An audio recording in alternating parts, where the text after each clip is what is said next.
अस्सलाम वालेकुम फ्रेंड्स, आप सबको असील लवर्स चैनल पर खुश आमदीद। इस वीडियो पर बात होगी कि मुर्गी की उम्र के किसी भी हिस्से में उसके पर क्यों गिरते हैं, जिसे ये भी कहा जाता है चिकन फीदर लॉस।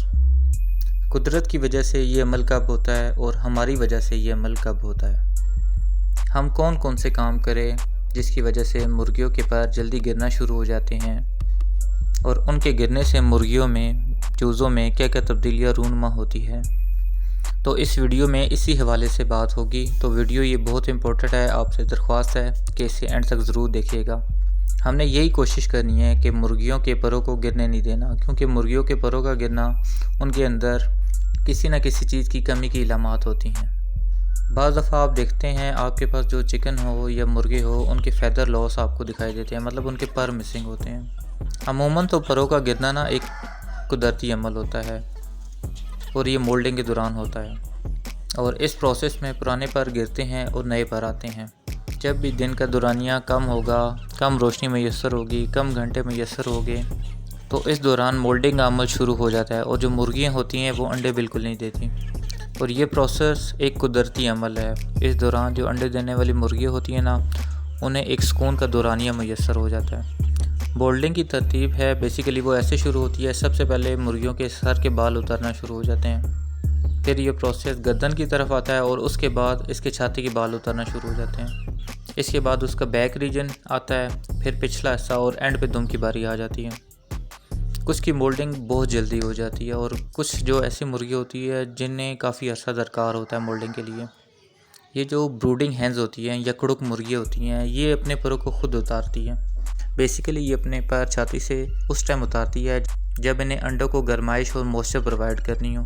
इसीलिए जब चूज़े वगैरह निकल आते हैं ना, तो उन्हें प्रोटीन वाली खुराक बहुत ज़्यादा चाहिए होती है।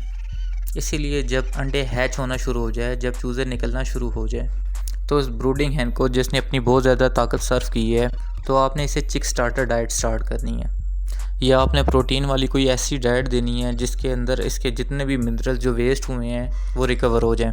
बेसिकली आपने प्रोटीन की रेशो एडजस्ट करनी होती है। आपको कोई ना कोई प्रोटीन के ऐसे अजनास देने चाहिए जिससे ये मुर्गियाँ बहुत जल्दी रिकवर कर सकें।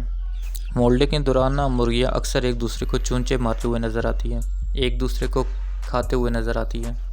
उनके अंदर फैदर पैकिंग की या कैनिबलिज्म की आदत डेवलप होना शुरू हो जाती है। अक्सर ऐसे भी देखा जाता है कि जब लाइट में चेंजिंग आना शुरू हो जाए ना, उससे भी हमारे जो चिकन हैं उनके पर गिरना शुरू हो जाते हैं। रोशनी के अंदर ना अचानक से तब्दीली करने से भी ना मोल्डिंग का प्रोसेस शुरू हो जाता है, बेशक ये कुदरती अमल हो या हम खुद इसमें चेंजिंग करें। इसका ना सबसे बड़ा नुकसान ये होता है कि मोल्डिंग की वजह से ना हमारे जो चिकन है वो कमज़ोर होना शुरू हो जाते हैं।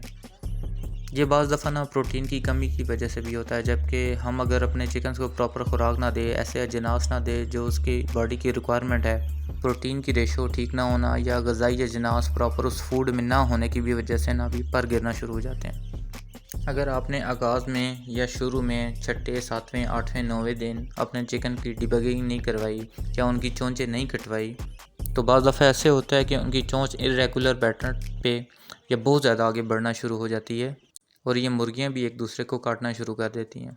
अगर उस जगह में बहुत ज़्यादा पैरासाइट्स हो, लाइस हो, माइस हो, जुएँ हो या कीड़े हो, तो इस वजह से भी ना हमारे चिकन मोल्डिंग की तरफ चले जाते हैं। ये भी हमारे चिकन के फैदर परों को ना गिराने का बायस बन सकते हैं। तो इस प्रोसेस के लिए ना हम इंसेक्ट्स किलर इस्तेमाल करते हैं कि हम ये जुएँ या माइस वगैरह कैसे ख़त्म करें। इसके अलावा किसी किस्म का स्ट्रेस भी अगर इन्हें होना, तो उनके पर गिरना शुरू हो जाते हैं, चाहे वो पकड़ दकड़ का स्ट्रेस हो, सफ़र का स्ट्रेस हो, चाहे वो मौसम का स्ट्रेस हो, या फिर ज़्यादा एंटीबायोटिक्स का भी स्ट्रेस हो ना, तो इस सूरत में भी ना चूज़ों या मुर्गियों के पैर गिरना शुरू हो जाते हैं और वो आहिस्ता आहिस्ता आपको गंजे नज़र आना शुरू हो जाते हैं। इसी तरह अगर रेशो आप गलत रखें ना मुर्गियों की, वो भी ना पर गिरने की वजह बनते हैं। अमूमन ये रेशो रखी जाती है कि एक मुर्गा 10 मुर्गियों के साथ छोड़ा जाता है, लेकिन अगर आपने ऐसे किया कि 2 या 3 रूस्टर 15 मुर्गियों के साथ छोड़ दिए हैं, तो बार बार क्रॉसिंग और मेटिंग की वजह से भी ना उनके पर लूज़ होना शुरू हो जाते हैं, उनके पर गिरना शुरू हो जाते हैं। स्पेस भी एक इम्पोर्टेंट फैक्टर है जो चिकन के ना पर गिरने की वजह बनती हैं। वक्त के साथ साथ जैसे जैसे अगर आपके चिकन बढ़े हैं, आपको स्पेस बढ़ानी चाहिए। अगर स्पेस तंग हो और क्राउडेड हो, तो वहाँ पर भी ना चूचे या मुर्गियाँ एक दूसरे को ना चोंचे मारना शुरू कर देते हैं और अपने पर ना वक्तन फ़वक्तन गिराना उनकी एक हैबिट बनना शुरू हो जाती है। इसीलिए कहते हैं जो एडल्ट बर्ड्स होती हैं ना, उन्हें आपको कम से कम 1.5 स्क्वायर फीट ना स्पेस प्रोवाइड करनी पड़ती है। ये डिपेंड करता है ब्रीड्स पे। अगर आपके पास हैवी ब्रीड है तो आप ना एक एडल्ट पेयर को ना कम से कम 2 से 2.5 स्क्वायर फीट की जगह लाजमी दें। आप खाने के लिए उन्हें जितनी भी चीज़ें देते हैं, कोशिश यही करनी है कि कोई भी न्यूट्रिशन डेफिशिएंसी उसमें ना रहे, ग़िज़ाई किल्लत कभी भी ना हो उन्हें। मिसाल के तौर पर अगर ग़िज़ाई किल्लत हो सकता है कि चूज़ों या मुर्गियों में ना प्रोटीन की कमी आ जाए, न्यूट्रिशन की कमी आ जाए, कार्बोहाइड्रेट्स की भी किल्लत आ सकती है, मल्टीविटामिन्स की भी किल्लत आ सकती है, इलेक्ट्रोलाइट्स की भी कमी आ सकती है, अमीनो एसिड की भी कमी आ सकती है। अगर किसी भी एक मिनरल की कमी आ जाए ना, तो उसे पूरा करने के लिए ना बर्ड्स एक दूसरे की पैकिंग करना शुरू हो जाते हैं। वो चोंचे मारना शुरू कर देते हैं, वो नीचे से आगे पीछे से ना परों को खाना शुरू कर देते हैं। तो उस सूरत में होता क्या है, वो एक दूसरे के परों को विंड वाला एरिया जो एक दूसरे चिकन ना खाना शुरू कर देते हैं एक दूसरे का। तो ऐसे हालात में भी ना चिकन के पर गिरना शुरू हो जाते हैं। अगर एक नेचुरल मोल्डिंग का प्रोसेस है जिसमें सर से लेकर गर्दन तक, फिर गर्दन से छाती तक, फिर उसका बैक हिस्सा और फिर उसका पिछला हिस्सा और एंड पे उसकी दुम, ऐसे ना एक प्रोसेस होता है। ऐसे आहिस्ता आहिस्ता उसके पर गिरना शुरू हो जाते हैं नेचुरल मोल्डिंग में।